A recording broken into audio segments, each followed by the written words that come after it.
Les parties civiles avaient espéré le rejet par la Cour d'appel des appels interjetés par les condamnés du procès des massacres du 28 septembre 2009. La bataille est-elle gagnée ou non? C'est de ça que nous parlons dans cette vidéo. Suivez.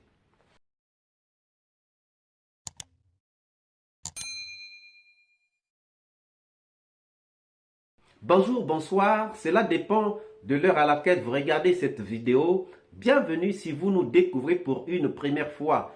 Encore un réel plaisir pour moi de venir devant vos écrans vous exposer les analyses de Soleil d'Afrique.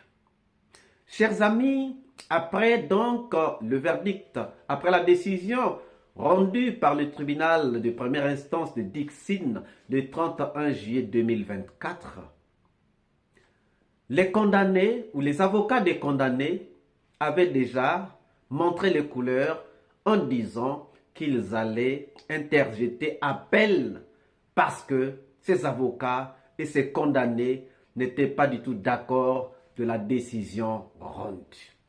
De Dadis Camara jusqu'à Aliou Keita, nous avons vu les chaînes se délier pour parler donc des interjections d'appel. Au même instant, les parties civiles satisfaites en partie disaient qu'il fallait déjà commencer à saisir les biens des condamnés afin de pouvoir indemniser donc les victimes. Or, les victimes ne pourraient pas être indemnisées tant que le procès n'est pas encore arrivé à la fin. Et le fait qu'il y ait des appels signifie que le procès n'est pas encore terminé. Peut-être que le procès est déjà terminé en première instance, mais le procès n'est pas encore terminé. Et donc, le souhait des parties civiles était de voir que tous les appels interjetés soient rejetés par la Cour d'appel afin que tout soit mis en œuvre pour indemniser les victimes et mettre donc fin à cette histoire des massacres du 28 septembre 2009, malgré qu'il pouvait encore en rester quelques zones d'ombre. Alors pour le moment, il n'y a eu aucun montant recouvré au compte des victimes à la suite donc de ce jugement. Nous attendons la reprise des audiences pour pouvoir mener des démarches non seulement au niveau de l'État, mais également au niveau des condamnés. Parce que le jugement est assorti de l'exécution provisoire qui nous permet de pratiquer des saisies sur les avoirs des personnes qui ont été condamnées afin de rentrer en possession d'une partie des montants qui ont été alloués. On peut dire donc que la satisfaction n'est que minimale. Alors nous sommes satisfaits du contenu du jugement en grande partie, même s'il y a des points sur lesquels nous avons relevé appel, notamment c'est le cas des fosses communes, parce qu'il n'y a aucune information précise sur la localisation de ces fosses communes. Et il est de notre responsabilité de veiller à ce que ce cas-là soit examiné afin que les personnes qui sont portées disparues, que les familles puissent faire leur deuil et retrouver les fosses où ces personnes-là ont été ensevelies. Pour le moment, on est satisfait en grande partie par rapport au jugement qui a été rendu, mais nous attendons l'examen à la Cour d'appel.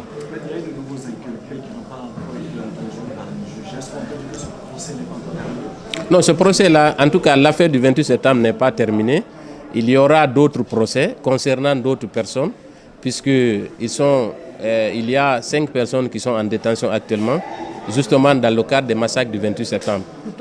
Nous attendons que la Cour suprême se prononce sur les recours qui ont été exercés et nous espérons que ces recours-là vont être rejetés pour permettre que ces dossiers-là soient programmés et que ces personnes-là soient jugées au niveau du tribunal criminel de Dixine.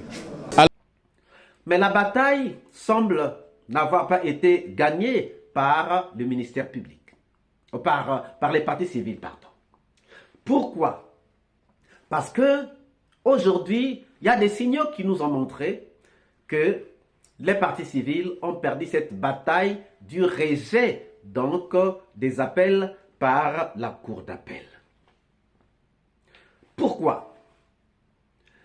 Vous savez, chers amis, quand les sources sûres nous disent que le procès va se tenir ou va commencer avant la fin de l'année. Des sources judiciaires qui sont impliquées, qui nous disent que le procès en appel débutera avant la fin de l'année. Nous pouvons penser qu'il y aura un procès. Et s'il y aura un procès, ça veut dire qu'il y a des appels qui ont été acceptés, qui n'ont pas été rejetés. Parce que la cour d'appel a bien le droit de pouvoir rejeter certains appels. Mais s'il faut organiser un procès, ça veut dire que la cour d'appel a accepté certains appels qui ont été interjetés, soit par le ministère public ou encore par les accusés, les condamnés. Quand le ministère de la Justice organise une réunion avec le comité de pilotage, pour faire un état ou le point financier de l'organisation du procès des massacres du 28 septembre 2009, cela nous rassure encore qu'il y a un suivi, que finalement le procès n'est pas encore terminé.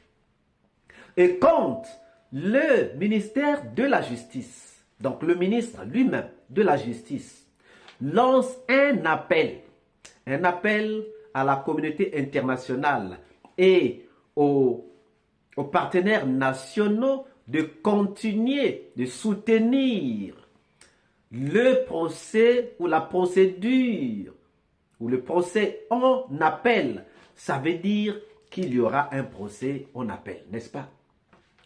Nous avons voulu lire quelques déclarations du ministre de la Justice lors donc de sa sortie de la réunion avec le comité de pilotage.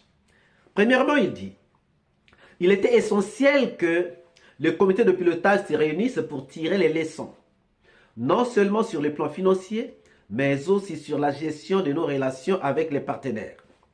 Si ce procès a pu avoir lieu, c'est avant tout grâce à la volonté politique affirmée du CNRD, sous l'égide du général de corps d'armée Mamadi Doumbouya, a déclaré donc le ministre. Donc, le ministre dit que si le procès a eu lieu, c'est grâce à une volonté politique. Ça, nous le savons. Parce qu'il y a des gens qui sont passés avant lui, qui n'ont pas organisé le procès. Mais lui, lorsqu'il est venu, il a dit que ce procès devait être organisé. Nous avons vu un juriste, nous avons vu quelqu'un qui a fait du droit, le professeur Alpha Condé, qui a aussi lutté pour un état de droit, mais qui n'a pas pu organiser ce procès. Mais nous allons voir un légionnaire qui vient et qui organise quand même ce procès. La volonté politique a donc été là, la volonté politique a donc été démise. Donc, le ministre dit qu'il était essentiel que le comité de pilotage se réunisse pour tirer les leçons. Oui, le procès a été organisé, il fallait donc en tirer les leçons. Non seulement sur le plan financier, ça veut dire qu'il fallait aussi regarder les plans financiers, mais aussi sur la gestion des relations avec les partenaires. Parce que le ministère de la Justice a des partenaires. Ce procès a eu des partenaires internationaux comme des partenaires nationaux, des gens qui ont financièrement aidé ce procès à se réaliser. Oui, ça c'était le premier aspect. Mais le deuxième aspect, qu'est-ce qu'il dit? Nous entamons désormais la phase d'appel qui nécessite également un soutien financier significatif. Au vu des résultats obtenus, applaudis tant par la communauté internationale que nationale, nous sollicitons l'accompagnement continu de nos partenaires en qui nous plaçons beaucoup d'espoir. Donc, chers amis, ici, qu'est-ce qu'il dit? Il lance un appel vibrant, un appel pressant au niveau ou auprès de la communauté internationale ou encore aux partenaires nationaux pour qu'ils continuent d'appuyer financièrement, la procédure d'appel. Le ministre dit, nous entamons désormais la phase d'appel. Donc c'est une phase qui est en phase d'être entamée. C'est une phase qui va donc être entamée. Donc l'appel aura lieu. Le procès en appel aura lieu. Ça veut dire que les espérances des parties civiles peuvent être mises de côté et penser à se préparer pour ce procès en appel. Il va nécessiter des fonds que le ministre de la Justice essaie de mobiliser. Oui, parce qu'il fait une quête. Il est en quête de fonds pour le procès en appel. Selon donc ces déclarations. Alors, chers amis, nous pouvons donc nous poser la question de savoir comment est-ce que le ministère public, les parties civiles, la défense et le nouveau tribunal vont-ils se préparer pour ce procès en appel des massacres du 28 septembre 2009. Pensez-vous que réellement ce procès va être organisé en bonne et due forme? Pensez-vous que le ministre de la Justice, après son appel, va au moins obtenir un soutien financier pour que ce procès soit organisé? Parce que ce procès nécessite un financement, comme le procès en première instance. Nous attendons vos réponses dans les commentaires. Si cette vidéo vous a plu, ne manquez pas de laisser au pouce bleu, de commenter, de partager. Si vous n'êtes pas encore abonné, c'est le moment de vous abonner, surtout de ne pas manquer d'activer la cloche de notification afin d'être averti à temps réel de toutes nos prochaines publications. Quant à moi, je vous dis à très bientôt pour une nouvelle capsule. Ciao!